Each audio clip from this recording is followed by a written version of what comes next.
Bonjour. On pourrait croire que puisque les podcasts sont accessibles en permanence, la notion de rediffusion n'a plus de sens. Je ne le crois pas, car l'abondance de l'offre peut conduire à ce que certains enregistrements passent inaperçus ou en tout cas moins aperçus qu'ils ne le mériteraient. Je vous propose donc tout au long de cet été une série de deuxième vie au cours de laquelle je remettrai en ligne certains des badas de notre série Si c'est pour la culture, on a déjà donné.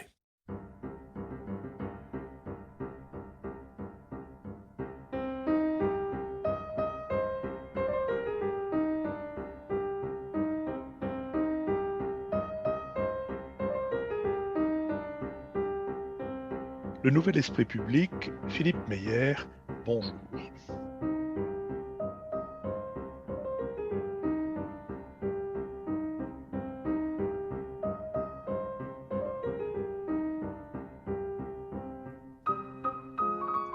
Bonjour, merci de nous avoir rejoints pour ce nouvel épisode de notre série de suppléments, de notre série de Bada, avec lesquels nous espérons pouvoir donner non pas un, mais plusieurs visages à ces métiers, à ces artisans de la culture. Aujourd'hui, ce sera avec Jeanne Herry, la réalisatrice de Pupille.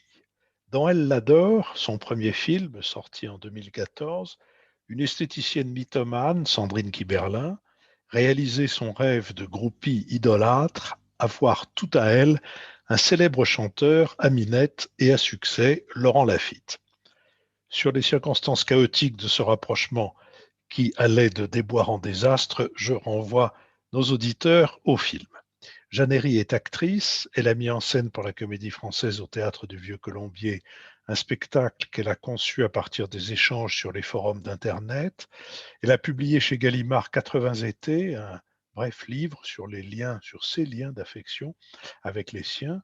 En 2018, son deuxième film, Pupille, avec notamment Sandrine Kiberlin, Gilles Lelouch et Clotilde Mollet, a reçu un accueil chaleureux et ému. Il s'agit des premiers mois de Théo, un enfant né sous X, et de tout ce qui peut se mettre en branle pour que cette vie ne pâtisse pas d'être partie de travers. Il s'agit de tous ceux et de toutes celles qui s'y emploient. Il s'agit d'une femme dans la quarantaine qui avait postulé pour adopter avant que son mariage ne vole en éclats et qui n'a pas renoncé à ce projet. Il s'agit d'une assistante sociale, d'un assistant maternel, de tout un service dont Théo devient le souci, la crainte, la réussite, le centre. Jeanne Herry, bonjour. Bonjour. Nous allons, grâce à vous, essayer de suivre la fabrication d'un film. Ce film, c'est votre deuxième film, Pupille, qui est venu sur les écrans 4 ans après le premier. Elle l'adore. Votre premier film avait été bien accueilli. Est-ce que, pour la production du deuxième, est-ce que ça a joué? Est-ce que vous avez eu les mêmes producteurs? Et comment ça se passe quand on a une idée de scénario, voire un scénario, et que on veut le produire? Comment ça se passe pour vous? Oui, Elle l'adore avait été plutôt bien accueillie, y compris et ça compte dans le métier, je dirais, d'une manière un petit peu générale. Tout à fait, ça a tout à fait facilité la production du 2e. J'ai gardé, les mêmes producteurs que sur Elle l'adore. Sur Elle l'adore, j'avais trois producteurs, une productrice qui était là qui avait développé le projet de Elle l'adore depuis des années à mes côtés et qui, s'appelle Sophie Tepper et qui est une femme super et qui avait du mal à monter le film en termes d'argent, on va dire, de trouver l'argent, en termes de production et on avait trouvé, Alain Attal et Hugo Sélignac étaient venus à la rescousse, on va dire comme ça, et ils avaient produit le film tous les 3. Voilà. À l'issue de Elle l'adore, j'ai décidé de continuer mon travail, ma collaboration avec Alain Attal et Hugo Sélignac, qui ont 2 structures différentes, qui ont Chifomi Productions pour Hugo et les Productions du Trésor pour Alain Attal. Ils sont donc en coproduction. 3 productions, c'était, beaucoup pour le premier, c'était trop pour eux. Ils trouvaient ça trop difficile, d'être à 3. Voilà, j'ai poursuivi avec eux, avec qui je m'étais, infiniment entendue et qui sont des très grands producteurs. Il se trouve que dès les derniers jours du tournage d'Elle l'adore, donc même avant que ce ne soit un film, à la cantine, ils m'ont tous les 2 dit, Nous, on veut, entre guillemets, «re-signer avec toi pour le prochain film tout de suite». On ne veut pas que ça dépende, en fait, d'un nombre d'entrées, d'un accueil, de ce qui se passe, la vie du film derrière, on verra bien. À l'issue du tournage, nous, maintenant, on aimerait bien toper là, tout de suite. Donc moi, j'ai dit oui. Évidemment, sur le principe, il n'était pas question là, tout de suite, sur un coin de table, de signer un contrat. Mais en tout cas, c'est comme ça que c'est parti, déjà. Donc je savais que, en gros, il fallait que je revienne vers eux avec une idée et qu'ils avaient envie de le faire a priori. Voilà. Et ça, ils me l'ont dit plusieurs fois parce qu'ils m'ont même dit: «Mais nous, on fait ce que tu veux faire». Alors évidemment, si tu as envie de faire Taxi 3 ou Taxi 8, on va parler avec toi pour savoir si c'est vraiment le meilleur projet à faire pour toi tout de suite. Mais si tu veux faire Taxi 8, eh ben, on fera tout pour faire Taxi 8, en gros, voilà. Il se trouve que vous n'avez pas eu envie de faire Taxi 8, mais, Pas tout de suite, non, mais nous espérons que cette envie vous viendra, bien entendu. absolument. Le budget de Elle l'adore, c'était quoi? Elle l'adore, c'était ce qu'on appelle vraiment, ce que Pascal Ferrand a eu, le génie d'appeler le film du milieu. C'est-à-dire que c'est un film qui est, au milieu entre les petits budgets et les gros budgets. C'est-à-dire que ça a coûté, je crois, entre 5 et 6 millions. 6 millions, je crois. Le budget de Pupille par rapport à celui-là? Il est à peu près semblable, il était de 7 millions. C'était encore un film du milieu. Les films qui sont, dit-on, les plus difficiles à monter financièrement parce que justement, on pourrait croire qu'on pourrait les faire pour pas très cher, vu qu'il y a pas vraiment de c'est pas des grosses productions dans le sens où il y a pas d'effets spéciaux, il y a pas des explosions, il y a pas et cetera et cetera. Mais ce sont des films, où on a envie d'avoir un peu de temps. Il y a quand même, bon an mal an, finalement pas mal d'acteurs, pas mal de décors, des scènes délicates à tourner et une envie de pouvoir consacrer du temps artistiquement, au tournage. Donc ça coûte des sous, ça. Vous avez dit tout à l'heure que pour votre premier film, pour Elle l'adore, vous aviez passé beaucoup de temps avec la première productrice, qui vous avait soutenu dans cette, dans la fabrication dans la Du fabrication du scénario, film, du scénario, du ouais. scénario. Le temps entre le moment où vous avez l'idée du scénario et le moment où vous savez que vous allez pouvoir faire le film, ça a été quoi pour Pupille? Ça, pour Elle l'adore, ça avait pris à peu près 8 ans, 8-9 ans, et pour Pupille, ça a pris, 1 an et demi, à peu près, oui, c'est ça, 1 an et demi, 2 ans, le temps de entre le moment où j'ai eu l'idée et le moment où j'ai écrit le scénario. L'écriture m'a pris, on va dire, à peu près 1 an et demi, heu, documentation, comprise et après il s'est monté, on va dire, relativement, facilement. Dans les 8 ou 9 ans qui ont précédé la réalisation d'Elle l'adore, bon, vous avez d'autres activités, vous êtes, comédienne, vous avez écrit, un livre, vous avez réalisé notamment, plusieurs épisodes de la série fameuse, 10.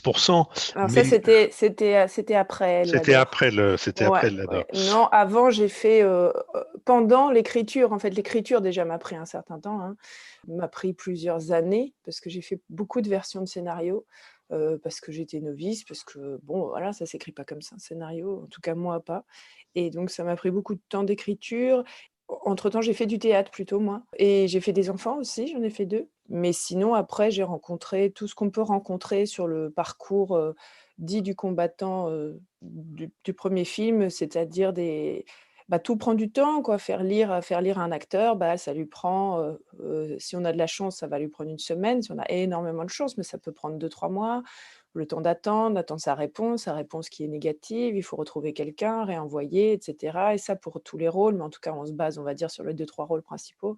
Et puis après, c'est des rendez-vous avec, des guichets, des gens qui donnent des sous, donc c'est-à-dire les chaînes de télé, les distributeurs, vraiment les plus ceux qui donnent le plus d'argent et évidemment le CNC. Tout ça, c'est des dépôts de dossiers, c'est des délais d'attente, c'est des échéances, des rendez-vous. Après, on attend, après le rendez-vous, la réponse et cetera et j'avais, en permanence, une succession de réponses, pas positives et encourageantes, que ça soit du point de vue des acteurs ou même, des distributeurs, par exemple.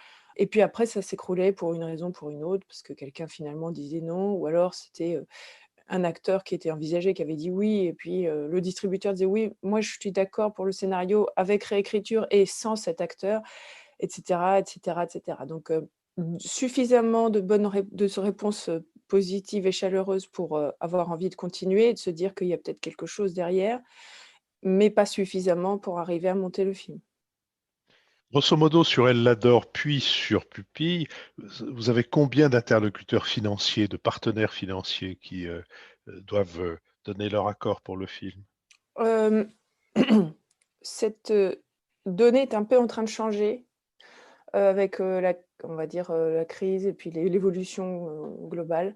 Il y a les guichets d'avant, donnent moins qu'avant, donc il en faut plus. En fait, il faut convaincre plus de monde. Ça va être la réalité et c'est la réalité depuis quelques années. Sur Elle l'adore, en gros, il faut quand même trouver, on va dire, basiquement, une chaîne et un distributeur.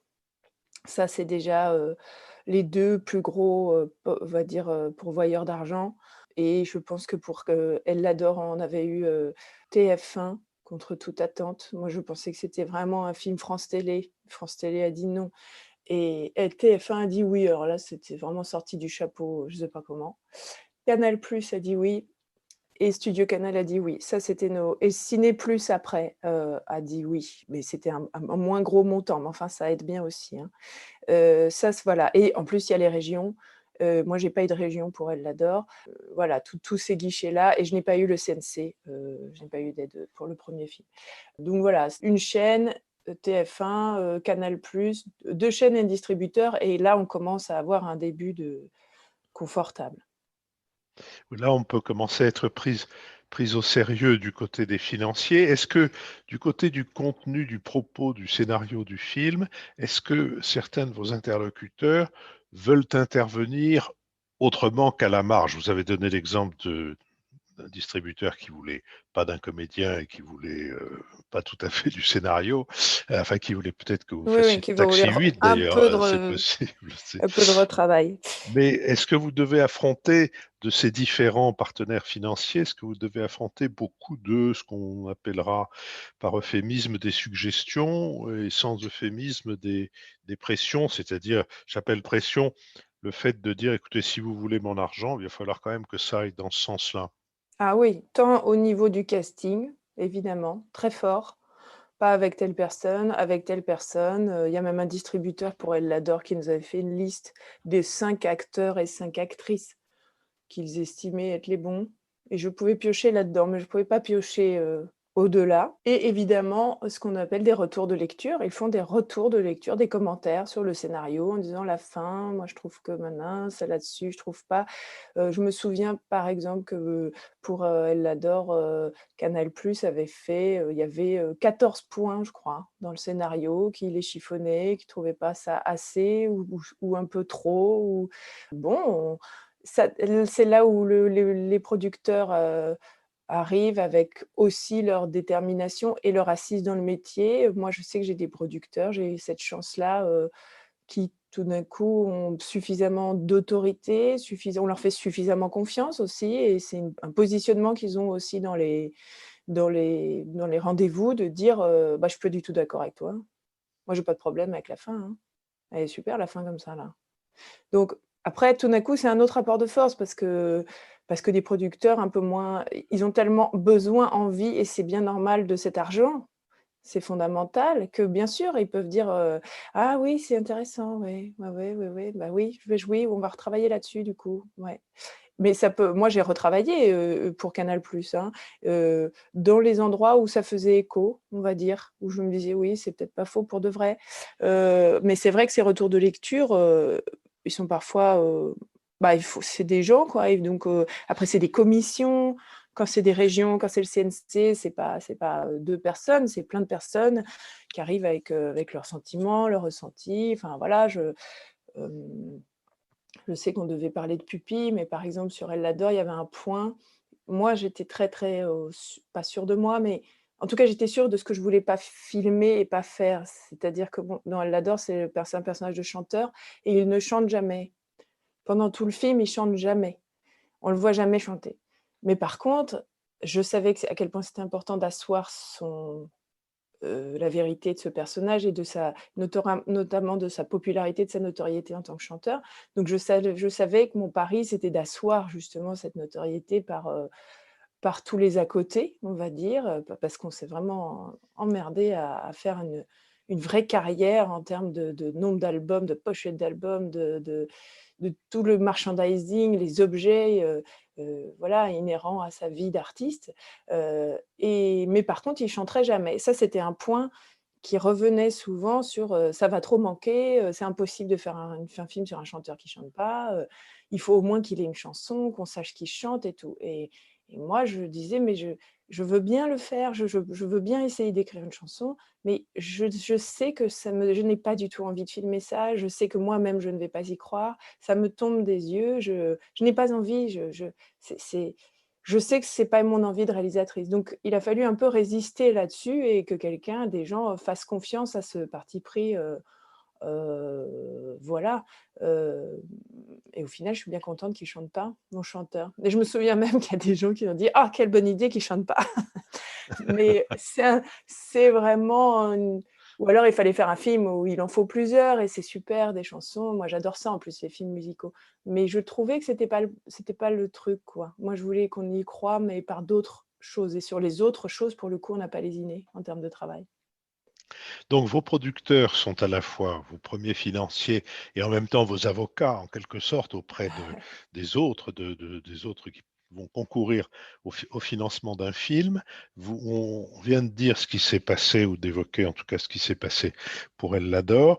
Vous avez aussi dit comment l'accueil réservé à Elle l'adore avait facilité votre deuxième film qui en effet sort sur les écrans 2 ans après le premier. Et votre idée du scénario de Pupille vous vient après que Elle l'adore est sorti. Oui, juste pour clore pour clore ou pas d'ailleurs, sur le truc des producteurs, c'est des avo ça peut être des avocats, c'est surtout les avocats du film. C'est-à-dire que c'est ceux qui m'accompagnent au développement du scénario, tant du point de vue du financement du développement, hein, que des retours sur le scénario. Ils font partie de mes lecteurs et j'en ai très peu quand j'écris. Donc effectivement, quand on s'est dit: «Bah, nous, le scénario, il nous plaît», on est assez, pas sûrs de nous, mais enfin, eux-mêmes sont assez convaincus vu qu'ils ont suivi l'écriture étape après étape et qu'ils m'ont fait des retours, que je les ai entendus, écoutés, parfois convaincus, parfois c'est eux qui m'ont convaincue. Et après, c'est là où ce sont des grands producteurs, c'est-à-dire que ce sont des gens qui veulent que vous fassiez le film que vous voulez faire. Ils sont là pour que je fasse le film que je veux faire, moi, et qui vont mettre tout à partir du moment où aussi ils sont d'accord avec ce que je veux faire, mais quelque part, parfois, ils voient pas trop ce que je veux faire, mais ils me font confiance quelque part. En ça, c'est des grands, grands producteurs, vraiment. Pupille, l'idée est venue effectivement après Elle l'adore. J'ai fait 2 projets. J'ai fait un projet de théâtre et j'ai fait 2 épisodes de 10 et le projet de théâtre, c'était L'or et la paille. C'était une pièce de Barillet-Grédy que j'ai mis en scène et c'était pendant les répétitions de ce film de Barillet-Grédy. J'ai eu un coup de fil. J'étais à Aix-en-Provence et j'ai eu un coup de fil d'une proche qui m'a laissé un message et je savais que cette, proche était sur le parcours pour devenir, maman, adoptante, depuis longtemps et elle me laissait un message pour me dire que, bah, ça y est, les services m'ont appelée, ils ont un bébé pour moi, voilà, c'était un message qui durait quelques minutes et elle était dans la rue, elle marchait, j'entendais que son pas était voilà et son corps était en mouvement, je l'entendais à sa voix et elle était extrêmement émue et elle était à la fois très paniquée et bouleversée et ça m'a bouleversée totalement. Je me souviens très bien que je commençais j'ai eu immédiatement les larmes aux yeux, la chair de poule, et il y a quelque chose qui s'est allumé en moi sur, tout ce qu'elle me disait, c'est-à-dire un bébé. Je me suis dit: «Ah bon, un bébé?» Elle me dit: «Il est français, il est en bonne santé». Et il a 5 mois, je me suis dit: «Ah bon?» Enfin qu'est-ce qui est ce bébé? Qui s'en occupait? D'où vient-il? Pourquoi elle a l'air d'être surprise? Pourquoi ils la préviennent au dernier moment? Parce qu'il y avait dans son coup de fil, elle disait: «Bon bah là, je vais, la semaine prochaine, je la rencontre, pour la première fois et si tout se passe bien, dans 5 jours, elle est chez moi, c'est maintenant qu'il faut que tu me dises comment on élève un bébé, c'est maintenant qu'il faut que tu m'en parles, c'est maintenant qu'il faut que tu me racontes».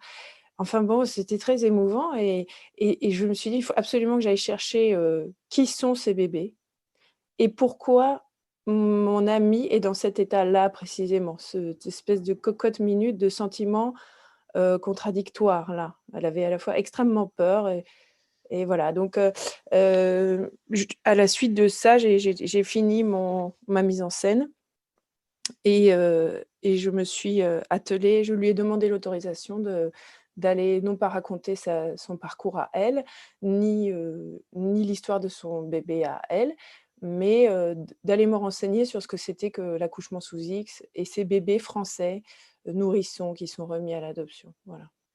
Et là, vous commencez un travail de journaliste, Heu, oui de peut-être. documentaliste, Oui, de «d'enquêtrice» entre guillemets, ça enquêtrice, ça me fait plaisir parce qu'on dirait que c'est Columbo, puis moi j'aime bien Columbo, mais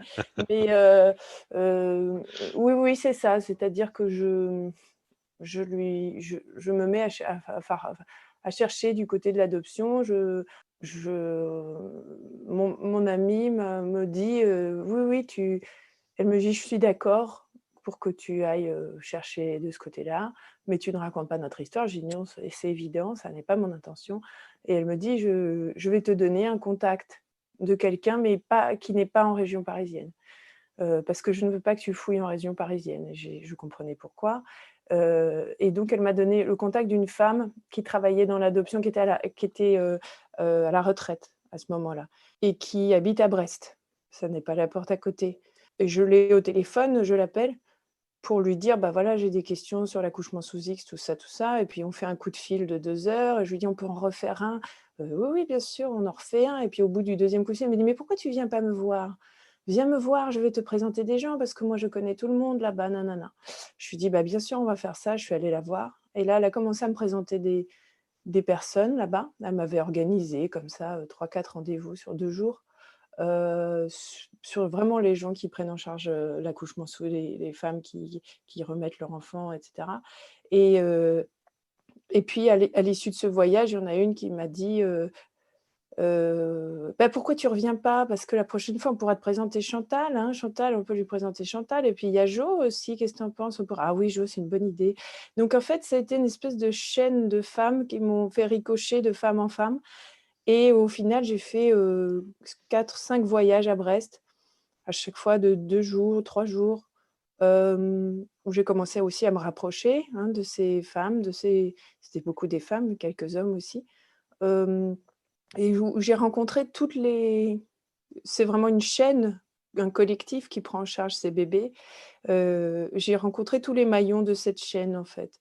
Heu, Pas dans le cadre de leur travail, je n'ai pas été les voir travailler, je n'ai pas été dans des réunions, je n'ai pas par contre, je leur ai demandé à tous, toutes et tous de me raconter leur travail. C'est des récits que j'ai accumulés. Je les ai enregistrés, je leur ai posé des questions et je les ai fait se raconter et j'ai comme ça collectionné des récits de vie et de travail et après, une fois que j'avais bien compris, c'était quand même assez complexe pour, quelqu'un qui connaît rien aux services sociaux, aux services de l'État et tout ça. Je voyais du cinéma partout, tout le temps, quoi et ça il y a eu un moment très déterminant, c'est quand, cette femme m'a expliqué à quel point on portait le bébé et on le portait dans tous les sens du terme, notamment en lui parlant et ces professionnels passent leur temps à parler au bébé pour lui expliquer, pour lui dire les choses, pour être dans une clarté, dans une solidité, de parole et qui est très soutenante pour le bébé,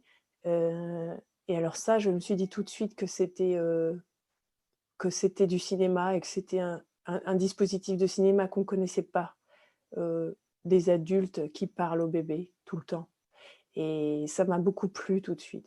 Et de fait, dans votre film, les adultes parlent. Et d'ailleurs, l'un des moments qui fait basculer le bébé dans un, qui le dirige dans une route compliqué, c'est le moment où sa vraie mère, sa mère biologique, qui est censée lui parler pour lui Lui dire au expliquer revoir. qu'elle le quitte, lui dire au revoir, n'y parvient pas. Et oui, personne ne le sait. Donc il faut rattraper ce mauvais coup, puisque le bébé s'éteint tout doucement, faute non pas de parole, puisque tout le monde autour de lui parle, mais faute de la parole de sa mère biologique, qui n'a à ce moment-là encore jamais entendu. Euh, Vous avez recueilli toute cette documentation. Vous êtes aussi, j'imagine, fait une idée du genre de personnes qui travaillent dans ce type de service. Oui, oui, bien sûr. Et c'est marrant un peu ce que vous dites sur le bébé qui, oui, qui ne rentre pas dans la vie, à qui la maman n'a pas correctement dit au revoir. Et ça provoque des problèmes de développement pour lui dans un premier temps. C'est un élément qui est indispensable, qui est vraiment très fort du scénario, et il est arrivé à la 3e version du scénario. C'est-à-dire qu'il n'était pas dans la première, ça j'en suis certaine. Il était peut-être même pas dans la 2e version. C'est-à-dire qu'au début, mon bébé, il allait plutôt bien. Et puis après, je me suis dit, mais non, mais en fait, pour montrer à quel point ces services travaillent bien, sont outillés, professionnels, attentifs, il faut que mon bébé n'aille pas bien, il faut que je leur pose des problèmes, sinon on ne sait pas à quel point ils sont forts, quoi. Donc, j'ai commencé à mettre des problèmes de développement à mon bébé, et j'avais le choix entre 2 problèmes différents, parce qu'un bébé qui ne va pas bien, quand on commence à étudier son langage, qui n'est pas verbal, mais sa façon de communiquer, en gros, soit c'est un bébé, je la fais courte, qui est incalmable, qui pleure beaucoup, qui ne se calme pas dans les bras, voilà, qu'on n'arrive pas à calmer, à rendre serein, confortable. Et ça, c'est très, très dur. Là, tous les professionnels m'ont dit: «Un bébé qui est incalmable, c'est horrible», et ça met énormément de tension, parce que forcément l'adulte, au bout d'un moment, se remet profondément en question et commence à en vouloir au bébé. Enfin, c'est vraiment dur. C'est pour ça qu'il y a des bébés secoués et tout ça, hein, dans la vie, hein, c'est insupportable.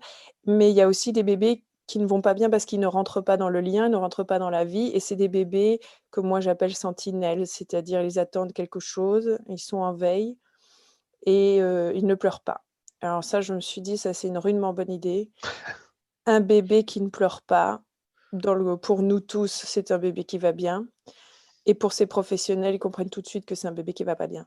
Et donc j'ai choisi cette problématique de développement-là, qui pour moi était beaucoup plus impressionnante, c'était un pari aussi, hein, de cinéma quelque part. Bref, ces femmes que j'ai rencontrées, ces hommes aussi, oui, je les ai, évidemment, elles m'ont tout de suite été assez sympathiques. Ça n'empêche pas qu'il y a des femmes, extrêmement névrosées là-dedans, et forcément des personnes en abus de pouvoir de temps en temps, et bref, des gens qui travaillent pas bien. Moi, j'avais choisi de montrer des gens qui travaillaient bien, et plutôt des services qui fonctionnaient bien, pas qui dysfonctionnaient. Et je les ai trouvées toutes, d'abord, moi j'ai de la sympathie pour ceux qui travaillent dans le soin, hein, qui sont dans le soin aux autres, et je les ai trouvées compactes, en fait. Elles étaient très denses toutes, très denses et compactes. Elles n'étaient pas forcément douces, elles étaient pas, il y en avait qui étaient un peu sèches comme ça, mais toujours il y a quand même une arrière-pensée, une ouverture sur l'autre qui est quand même assez chouette. Dans ce que vous racontez sur le choix du type de bébé, bébé hurlant ou bébé au contraire sentinelle, ça aboutit, le choix du bébé sentinelle, du bébé qui est, qui est sur le bord, qui n'est pas encore rentré, ça aboutit à une séquence à la fois émouvante et drôle et humoristique, et le moment où enfin il pleure. C'est-à-dire qu'on n'a pas l'habitude de voir des adultes se réjouir presque bruyamment du fait qu'un bébé, qui en général fait passer des nuits de marin, comme dit, je crois, à un moment donné, le personnage joué par Gilles Lelouch, qui joue d'ailleurs le personnage d'un ancien, d'un ancien marin, on n'a pas l'habitude de voir des adultes se réjouir d'entendre un bébé pleurer. Vous, Oui, oui, exactement.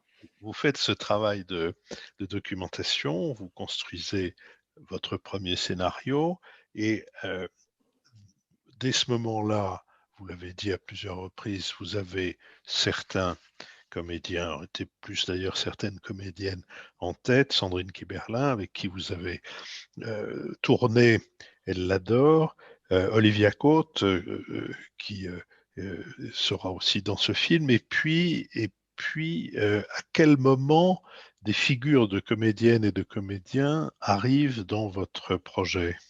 Effectivement, j'écris, tout de suite pour Sandrine Kiberlin. Ça, c'est quelque chose qu'on a décidé, que je me suis dit dès, le tournage d'Elle l'adore et la post-prod d'Elle l'adore et tout ça, c'était très, très fort cette rencontre avec, Sandrine. Il y avait quelque chose qui faisait clic quoi, entre ce que j'écris, et ses qualités d'interprète. Elle a une très, très, très, très bonne compréhension de ce que j'écris, à tous endroits. Donc je me suis mise à écrire en pensant à elle et pour elle. Olivia évidemment pareil. Gilles Lelouch, bien que ne le connaissant pas du tout, aussi. Parce que je cherchais un personnage, je voulais un homme, extrêmement masculin, qui incarne, quelque chose de terrien, de viril, de manière cliché, on va dire, et qui en même temps a une rondeur et une tendresse, qui n'est pas toujours mobilisée dans les films, qu'on lui demande pas tout le temps de mobiliser, on va dire, mais qu'il a en lui. Je trouve que ça se voit beaucoup, moi. Donc Gilles, et Clotilde Mollet aussi est arrivée assez rapidement parce que c'est une actrice de théâtre que j'adore, voilà, que j'aime profondément, tout le temps voir jouer. Elle m'intéresse tout le temps, elle rend tous les textes intéressants, Elle joue l'assistante sociale pour nos elle auditeurs. joue. Il y a deux personnages d'assistante sociale dans le film. Il y a Oui, Olivia Cotte joue une assistante sociale et elle fait l'assistante sociale qui vient, auprès de la maman qui remet l'enfant. Ça et qui est s'appelle la gardienne du secret de la mère exactement, biologique. exactement, la recueillante, on appelle ça. Et après, bizarrement, ce personnage d'Alice, qui était quand même un personnage très important, j'ai pas tout de suite pensé à Élodie Bouchèze. Je l'ai d'abord envisagé avec une autre, comédienne pendant quelques mois d'écriture. J'avais quelqu'un d'autre en tête et puis un jour, j'ai pensé à Élodie Bouchèze. Je crois même que c'est en croisant son agent, je n'arrive pas à savoir, j'arrive pas à remettre dans l'ordre, mais il est tout à fait possible que j'ai croisé son agent. C'est vraiment bizarre. J'étais, à Roland-Garros avec mon fils. On m'avait invitée, ça faisait longtemps que j'avais pas été, j'ai amené mon petit garçon et c'était un jour de pluie à Roland-Garros très fort, donc on était tous tankés sous des tentes, des grandes tentes là, Lacoste ou je sais plus quoi, et à table, on était tous attablés, un peu trempés, on se faisait un peu chier parce qu'on attendait que ça reprenne et je me suis retrouvée à côté d'un agent, qui était le et il me dit: «Ah bah, vous êtes réalisatrice vous?» Je dis: «Bah oui». Il me dit: «Mais je suis agent moi». «Ah d'accord, OK, vous êtes agent de qui? Gna gna gna». On parle un peu boutique comme on dit et il me dit: «Bah, Élodie Bouchèze». Je dis: «Ah mais j'adore Élodie Bouchèze». Il me dit: «Ah bah oui, elle est géniale». Je dis: «Mais oui, putain, elle est géniale». Et incapable de savoir si j'y avais pensé avant et du coup ça me l'a confirmé ou si c'est de là que c'est parti. Mais c'est cet après-midi pluvieuse à Roland-Garros qui a fait rentrer en tout cas définitivement Élodie Bouchèze dans ma tête.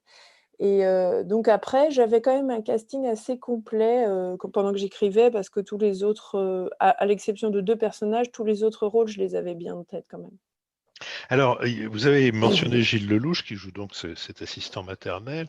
Euh, Au moment de la sortie du film, un très grand nombre de commentaires ont souligné ce que vous venez de dire, c'est-à-dire qu'on ne l'avait jamais vu de cette manière-là et qu'il y réussissait particulièrement bien.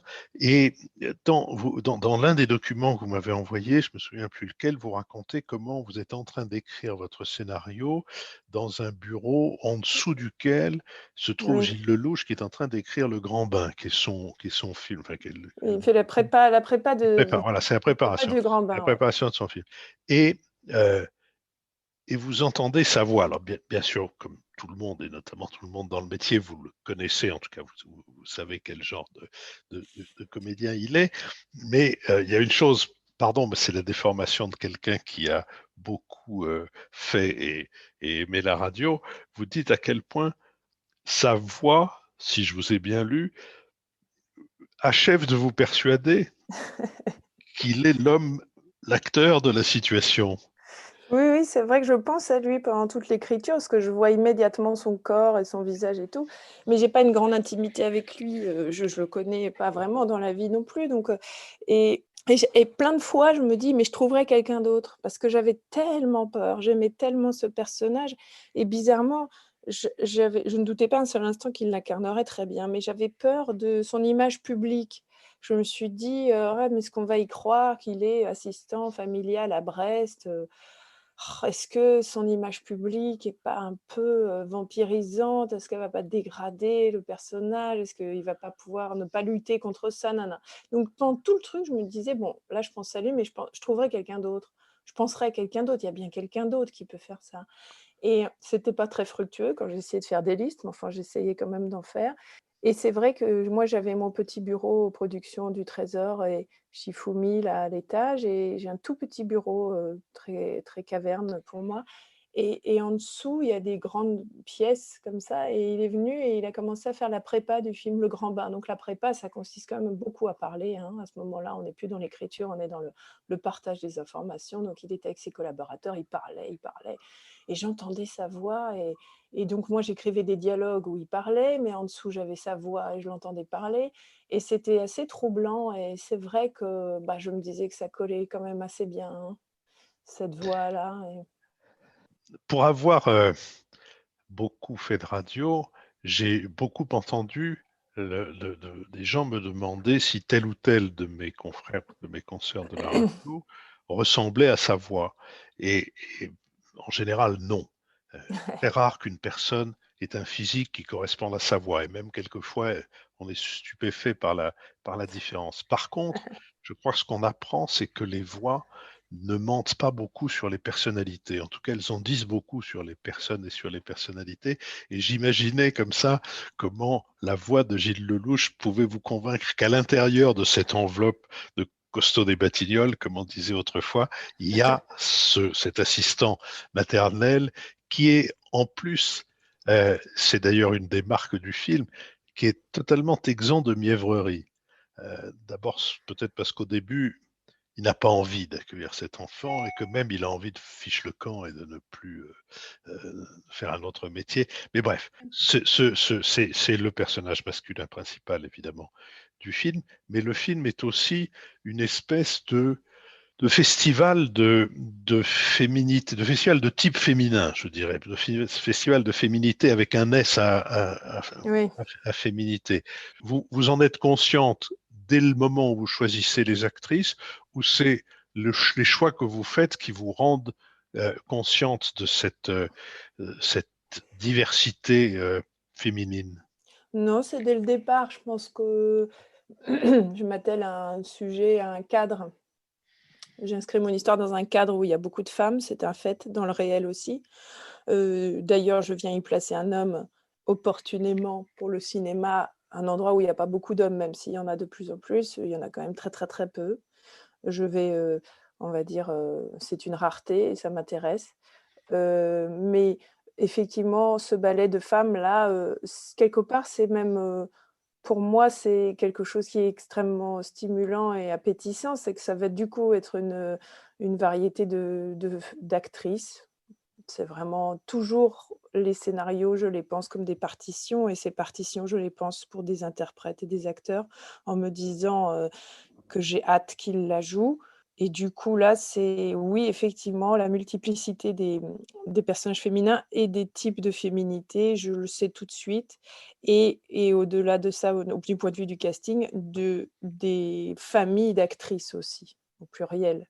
C'est-à-dire, il y a des connus et des pas connus, il y a des actrices de cinéma, il y a des actrices de théâtre, il y a des actrices de télé, il y a vraiment tout type de génération, et de notoriété. Donc oui, oui, ça c'était, plus pas un souci, c'était vraiment, à la fois un objectif et un plaisir pour moi. Jeannery, merci. Je vous propose que nous interrompions provisoirement notre conversation sur l'évocation de ce festival de féminité et que nous nous retrouvions la semaine prochaine pour la suite de nos échanges.